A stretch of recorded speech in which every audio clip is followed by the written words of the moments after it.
सावन का महीना शुरू होते ही नाथ नगरी शिवमयी हो गई है। सोमवार तड़के से ही शिवालयों में शिव भक्त हर हर महादेव का उद्घोष के साथ शिवालयों में उमड़ने लगे, जहां कतारों में लगकर श्रद्धालुओं ने अपनी बारी आने पर भगवान भोले का रुद्राभिषेक और जलाभिषेक किया। इस दौरान गंगाजल लेकर पहुंचे कांवड़ियों की शिव भक्ति देखते ही बन रही थी। वहीं सुरक्षा व्यवस्था के लिए शहर के मंदिरों के बाहर पुलिस फोर्स को तैनात किया गया है। सावन के पहले सोमवार को लेकर शिवालयों में मनमोहक सजावट की गई है। रविवार शाम होते ही मंदिर दूधिया रोशनी से जगमगा उठे। इसके साथ ही देर रात कांवड़ियों के जत्थे भी मंदिरों में पहुंचने शुरू हो गए। वहीं आज सोमवार को मंदिरों में भगवान भोले के जयकारे गूंजते लगे। नाथ मंदिरों में भक्तों की भारी भीड़ को देखते हुए मंदिर प्रबंध समितियों ने सुरक्षा के मद्देनजर तमाम व्यवस्थाएं की हैं। मंदिरों में सीसीटीवी कैमरे लगवाए गए हैं। जलाभिषेक के लिए दूर दराज से गंगाजल लेकर पहुंचने वाले कांवड़ियों के लिए मंदिरों में प्रवेश के लिए अलग से व्यवस्था की गई। बरेली में भाजपा के राष्ट्रीय कोषाध्यक्ष व उत्तर प्रदेश सरकार में पूर्व कैबिनेट मंत्री राजेश अग्रवाल की बेटी सुनैना प्रकाश इंडियन ओलंपिक्स संघ की प्रेसिडेंट की लीगल समिति की चेयरपर्सन नियुक्त हुई हैं। प्रकाश उत्तर प्रदेश के मुजफ्फरनगर जनपद में रहती है एवं उनके पति अमित प्रकाश एक उद्योगपति हैं, जो बायो वेस्ट व एग्रीकल्चरल वेस्ट से सीएनजी बनाने का उद्यम चलाते हैं।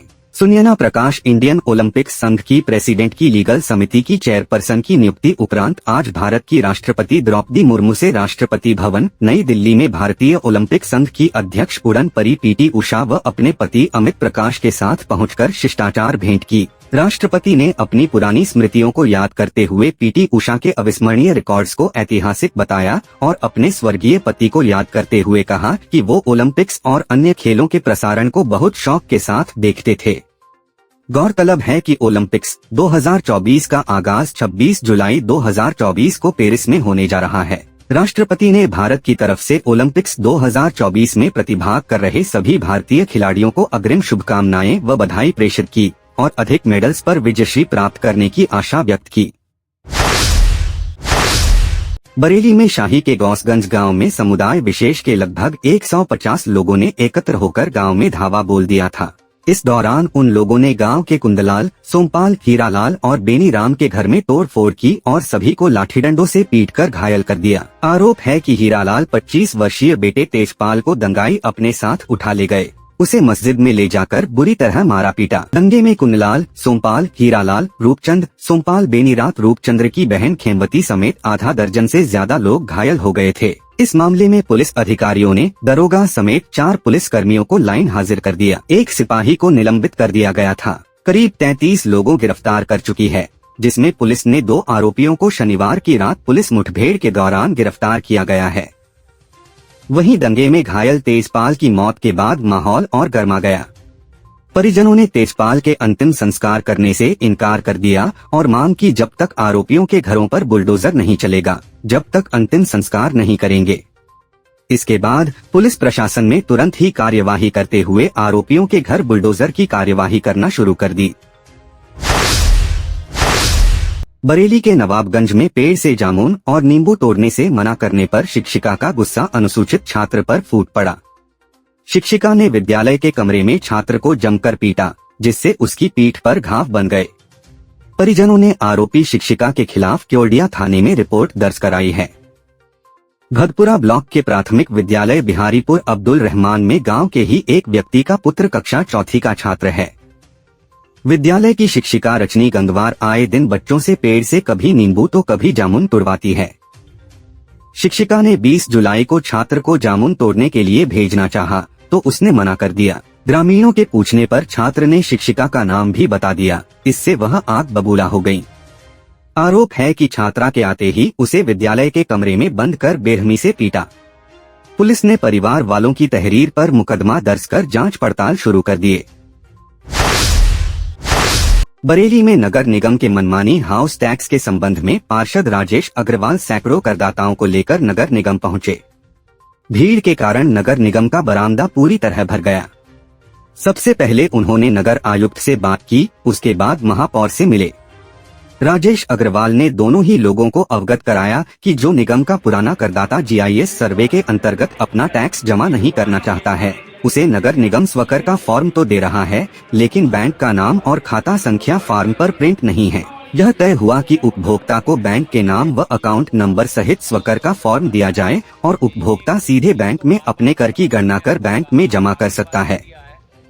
इस तरह से पुराने करदाताओं को नगर निगम के जीआईएस सर्वे से मुक्ति मिल जाएगी। दूसरा बिंदु, मिश्रित भवनों के आवासीय भाग पर मिलने वाली छूट नगर निगम ने समाप्त कर दी है। वह अब पुनः मिलने लगेगी, लेकिन करदाता को व्यवसायिक का अलग फॉर्म और आवासीय का अलग फॉर्म भरना होगा। बरेली में एक महिला अपने पति को नशा देकर सोने चांदी के जेवर व 85,000 रुपए की नकदी लेकर फरार हो गई। जब उसके पिता खेत से वापस आए तो उसने बच्चे को बेहोश पड़ा देखा। वह बहू को बुलाने मायके पहुंचे तो ससुराल वालों ने उसको पिता के साथ मारपीट की। इस मामले में युवक के पिता ने एसएसपी से न्याय की गुहार लगाकर शिकायती पत्र दिया है। थाना विशारतगंज के अत्रछेड़ी निवासी रामवीर ने बताया, अब से 5 साल पहले उसके बेटे उमेश मौर्य ने कस्बा मोहल्ला सेंथल निवासी प्रभा मौर्य से की थी। शादी के कुछ समय बाद से प्रभा उसके बेटे पर अपने हिस्से की जमीन बेचकर मायके में रहने का दबाव बनाने लगी। उसने बेटे ने ससुराल में रहने से साफ इनकार कर दिया। इस दौरान जिस समय वह खेत पर गया था, उसकी बहू ने बेटे को नशा देकर बेहोश कर दिया और अपने पिता को बुलाकर घर में रखे सोने चांदी के जेवर और 85,000 रुपए की नकदी अपने साथ ले गई। रामवीर ने बताया कि वह अपनी बहू को लेने ससुराल गया, जिस पर ससुराल वाले भड़क गए और उसको सभी ने बुरी तरह मारा पीटा। उसे जान से मारने की धमकी देकर भगा दिया। इस मामले में राजवीर ने अपने बेटे के साथ एसएसपी से शिकायत कर न्याय की गुहार लगाई है। बरेली में एक महिला ने अपने पति पर दहेज में बाइक न देने पर मारपीट का आरोप लगाया। यही नहीं, उसके साथ अप्राकृतिक संबंध भी बनाए। जब विरोध किया तो उसे ताना दिया कि जब तक वह दहेज में बाइक नहीं लाती उसके साथ ऐसा होता रहेगा। उसका जेठ भी उसके साथ कई बार दुष्कर्म कर चुका है। महिला ने इस मामले में एसएसपी को प्रार्थना पत्र देकर न्याय की गुहार लगाई है। थाना बारादरी क्षेत्र की रहने वाली महिला का विवाह नवादा जोगियान में हुआ था। उसके पिता ने अपनी हैसियत के हिसाब से दान दहेज भी दिया, लेकिन उसका पति उसे कम दहेज का ताना देकर मारता पीटता। विरोध पर उसके साथ अप्राकृतिक संबंध बनाता। उसको जेठ ने भी उसके साथ कई बार दुष्कर्म किया। सास ससुर से शिकायत करने पर उसको कमरे में बंद कर मारा पीटा। किसी तरह उसने अपनी 2 बेटियों के साथ भागकर अपनी जान बचाई। इस मामले में आज महिला ने एसएसपी से शिकायत कर न्याय की गुहार लगाई है। बरेली में एक किराना दुकानदार के साथ दबंग ने बुरी तरह मारपीट की थी। पूरे मामले में पुलिस से शिकायत की गई। किराना दुकानदार ने बताया कि एक युवक मोबाइल फोन रिचार्ज करने के लिए आया था। तब दुकानदार ने 5 रुपए ज्यादा देने पर रिचार्ज करने की बात कही। इसी बात को लेकर विवाद हो गया, जिसके चलते उसके साथ बुरी तरह मारपीट की। पुलिस ने पूरे मामले में शिकायत दर्ज कर ली। थाना बारादरी क्षेत्र के हजियापुर निवासी अनवर की किराने की दुकान है। अनवर के मोहल्ले का ही रहने वाला एक युवक उसके पास मोबाइल फोन का रिचार्ज करवाने आया। जब अनवर ने रिचार्ज करने के लिए 5 रुपए ज्यादा की मांग की, तब युवक ने गाली गलौज करते हुए उसके साथ मारपीट करना शुरू कर दिया। मारपीट करने वाला युवक मौके से फरार हो गया। पुलिस ने पूरे मामले में शिकायत दर्ज कर ली। बरेली में गांव 1 के दबंग युवक मंदिर में बैठकर नशा आदि करते थे। जब पुजारी ने इसका विरोध किया तो आरोपियों ने पुजारी पर धारदार हथियार से हमला कर दिया, जिससे पुजारी गंभीर रूप से घायल हो गए। उपचार के लिए उन्हें जिला अस्पताल में भर्ती कराया गया है। वहीं घटना को अंजाम देने के बाद दोनों आरोपी फरार हो गए। थाना भोजीपुरा के गांव लाड़पुर निवासी खड़क सिंह ने बताया, वह गांव के ही मंदिर में पुजारी है। पड़ोस में रहने वाले रमेश और राजेश मंदिर में बैठकर नशा करने के साथ ही शराब पीते हैं। रविवार देर रात रमेश और राजेश नशा कर रहे थे। इस दौरान उन्होंने इसका विरोध किया तो उन लोगों ने उन पर धारदार हथियार से हमला कर दिया, जिससे वह गंभीर रूप से घायल हो गया। उपचार के लिए उन्हें जिला अस्पताल में भर्ती कराया गया है, जहां उनकी हालत नाजुक बताई जा रही है। आंवला में अंतर्राष्ट्रीय हिंदू परिषद, राष्ट्रीय बजरंग दल एवं उद्योग व्यापार प्रतिनिधि मंडल ने एसडी नन्हे राम के द्वारा सीएम योगी को संबोधित ज्ञापन सौंपते हुए बताया कि बरेली के डेलापीर मंडी समिति में बाबा गोपेश्वर नाथ मंदिर की सभी मूर्तियों को क्षतिग्रस्त किया गया है। इसमें उच्च स्तरीय जांच कर कार्रवाई हो। मंदिर में मूर्तियों को खंडित करने वाले व्यक्ति से विदेशी अवैध शस्त्र बरामद हुआ है। अंतर्राष्ट्रीय हिंदू परिषद राष्ट्रीय बजरंग दल मांग करता है कि हिंदुओं की भावनाओं को ठेस पहुंचाने एवं बरेली शहर एवं श्रवण मास में कावड़ यात्रा भी प्रारंभ हो चुकी है। ऐसे में पूरे प्रदेश का माहौल खराब करने की कोशिश की गई है।